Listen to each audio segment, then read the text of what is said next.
দেখুন, এখন নির্বাচনের সময় কোনো রাজনৈতিক দলের প্রশংসা করা আমার উদ্দেশ্য বা কাজ নয়। কারণ আমি একজন সমাজকর্মী। এতৎসত্ত্বেও আমি এবারে একটু ভোটে দাঁড়াবার একটা প্রচেষ্টা করেছিলাম। তো দেখুন, নির্বাচন কমিশনের ফসকা গেল কীরকম। আমার তিনটে ব্যাংক অ্যাকাউন্ট থাকা সত্ত্বেও আমাকে 20 মিনিটের মধ্যে, যেহেতু ম্যানেজার সাহেব আমাকে ভালো জানতেন, আমি একটা বই করেছি ব্যাংক অফ বরোদা। এটা এই দেখুন, 8 তারিখে করেছি, আর আজকে 15 তারিখে এটিএম কার্ড চলে এসছে। আচ্ছা, আমি যখন জনধন যোজনা শুরু হয়, অর্থাৎ বর্তমান কেন্দ্রীয় সরকার শুরু করে, এই জিরো ব্যালেন্সের বই কিন্তু কংগ্রেস সময়ে শুরু হয়েছিল, কিন্তু একটি বই করতে জিরো ব্যালেন্সের যে হেবা ছিল, সকলে সম্ভব হতো না। এবং পরবর্তীতে এই কেন্দ্রীয় সরকার বর্তমানে এসে যেটা করেছিলেন জনধন যোজনা, অর্থাৎ ব্যাংক, রাষ্ট্রায়ত্ত ব্যাংকগুলোকে রাস্তায় নামিয়ে দিয়েছিল ক্যাম্প।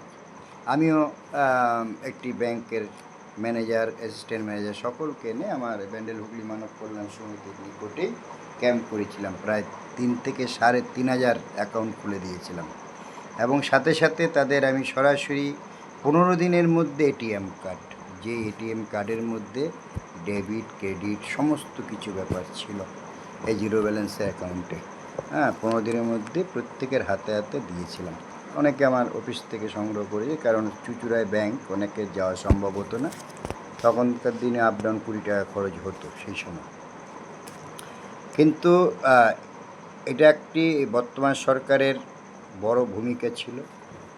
দ্বিতীয়ত, গ্যাস, যে গ্যাস আমরা বর্তমানে তো যুদ্ধের কারণে একটু সমস্যা হচ্ছে, অবশ্যই হচ্ছে, এটা শুধু পশ্চিমবঙ্গে নয়, সারা ভারতবর্ষে হচ্ছে। কারণ আমি ইতিমধ্যে 1 মাসের মধ্যে 6টি রাজ্য সফর করে এসেছি, প্রত্যেক জায়গাতে সমস্যাটা হচ্ছে। তবে কিছু এর মধ্যে গুজবও হচ্ছে, কোনো গ্যাস এজেন্ট যারা, তারা কিছু থাক, এই সময় আর সেভাবে বলছি না, তারা কিছু না বলতে তো হয়, কিছু ঘোলা জলে মাছও ধরছে, এটাও সত্য কথা। কিন্তু আমি যুদ্ধের পূর্বের কথা বলছি। গ্যাস যেটা একটা সময় গ্যাসে আপনার অ্যাপ্লিকেশান করা, বুকিং করা, তারপরে তো মাসখানেক ধরে ওই অফিসে গিয়ে খোঁজখবর রাখতে হতো, তবে গ্যাস আসতো।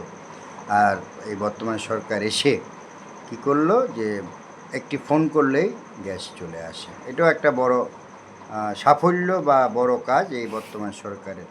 কিন্তু এই বর্তমান সরকারের যে অনেকগুলোই সমর্থন করার মতন বিষয় আছে, কিন্তু সব থেকে যেটা সমর্থন করা যায় না, এই হিন্দুত্ববাদী তাদের বিষয়টি। আমরা জানি যে প্রথম যখন মোদিজি প্রধানমন্ত্রীত্বের দাবি নিয়ে নির্বাচনী প্রচার করেছিলেন, সেখানে তার বক্তব্য ছিল তিনি কিন্তু রাম মন্দির বলে ক্ষমতায় আসেননি। তিনি তখন তার ভাষণে বলেছিলেন, তখন আমি দেহরাদুনে প্রায় 1 মাস ছিলাম, প্রতিদিন ভাষণ শুনতাম, যে मैंने पहले शौचालय बनाएंगे उसका बाद देवालय। কিন্তু হঠাৎ করে দ্বিতীয় পর্বে তিনি রাম মন্দিরে হাত দিয়ে দিলেন, এবং বেনারস মন্দিরকেও আরও যা করেছেন, একদিকে এটা আমি নিন্দা করবার কিছু নেই, কিন্তু যথেষ্ট পর্যটকের ঢল নেমেছে, ঠিক আছে, স্থাপত্য হিসাবে সমর্থন করাই যায়। কিন্তু এনাদের কেন্দ্রীয় সরকারের শুভবুদ্ধি হলো না। কেন শুভবুদ্ধি হলো না? যেখানে রাম মন্দির নির্মাণ করলেন, সেই কেন্দ্রেই এই বিজেপি কোনো ডিভিডেন্ড পেলেন না, উল্টো পরাজয় স্বীকার করে নিয়েছে। তারপরে এই বিষয়গুলো, ধর্মীয় বিষয়গুলোতে রাশ টানা উচিত ছিল, কিন্তু রাশ টানেনি। এখনও মাঝে মধ্যে বিভিন্ন বক্তব্যে যে তুষ্টিকর ইত্যাদি বিষয়গুলো উঠে আসে, ইহাও নিন্দাজনক। একজন প্রধানমন্ত্রী খুব সংক্ষিপ্ত ভাষণ দেবেন, ইহাই কাম্য। আমরা পূর্বে অনেক প্রধানমন্ত্রী বক্তব্য শুনেছি, এইভাবে এত বক্তব্য রাখেন না। কাজ করলে, কাজ তো ভালো কাজ কিছু করেছে, অবশ্যই করেছে, সেগুলো মানুষ তো জানে, কিন্তু যেই বিষয়গুলো বক্তব্যে উঠে আসে না, হ্যাঁ, রাজ্যের বিরোধী দলের মুখে উঠে আসে না, এই বিষয়গুলো আমরা মর্মে মর্মে উপলব্ধি করে চলেছি। হ্যাঁ, এই যে তথ্য জানার অধিকার, যেটা রাইট টু ইনফরমেশান, অনেক কিছু জানা যেত।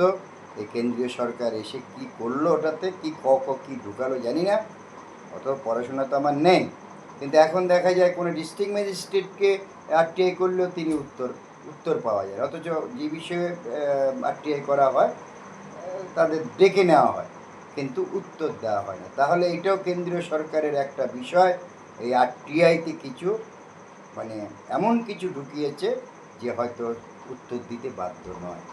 এই বিষয়গুলো আমাকে অত্যন্ত ব্যথিত করে। তাই বললাম, সাদা কথা কালো কথার মধ্যে রইল। আগামী দিনে আরও কিছু বলবো। হ্যাঁ, রাজ্য সরকারের বিষয়ে কিছু বলবো, তবে ধীরে ধীরে বলবো।